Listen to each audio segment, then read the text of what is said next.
Aparat gabungan tim Mabes Polri dan Polda Bali amankan 19.000 butir ekstasi senilai 9,5 miliar dari tempat hiburan malam di Denpasar. Polisi menangkap 4 orang tersangka dalam operasi ini. Senin sore, aparat kepolisian dari Mabes Polri dan Polda Bali menggerebek sebuah tempat hiburan malam Akasaka di Denpasar.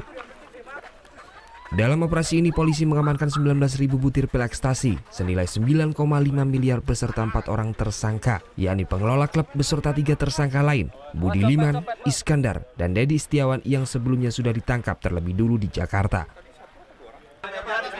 Polisi sudah mengintai belasan ribu butir ekstasi ini saat dikirim melalui jalur darat. Terungkapnya kasus ini merupakan hasil pengembangan jaringan narkoba dari Jakarta yang kerap memasok narkoba ke Bali. Sebelumnya pengelola klub juga pernah melakukan penjualan bisnis barang haram tersebut sebanyak 2 kali dengan total 10.000 butir ekstasi per transaksi. Keempat tersangka kemudian dibawa ke Polda Bali untuk menjalani pemeriksaan.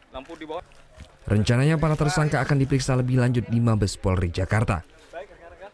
Di lokasi tempat hiburan. Posisinya pada saat diserahkan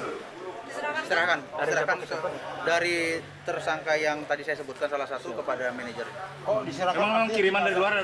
Kenapa? Memang dikirim, memang hari ini jadwal dikirim. Jadwalnya dikirim untuk masuk ke Bali.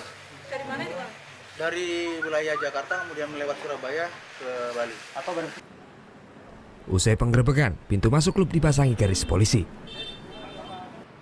Pengelola menutup klub untuk umum hingga waktu yang belum ditentukan. Surya Sanjaya melaporkan untuk NET. Thank you.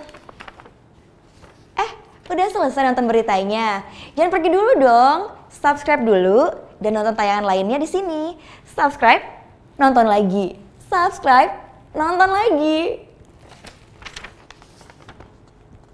Kak.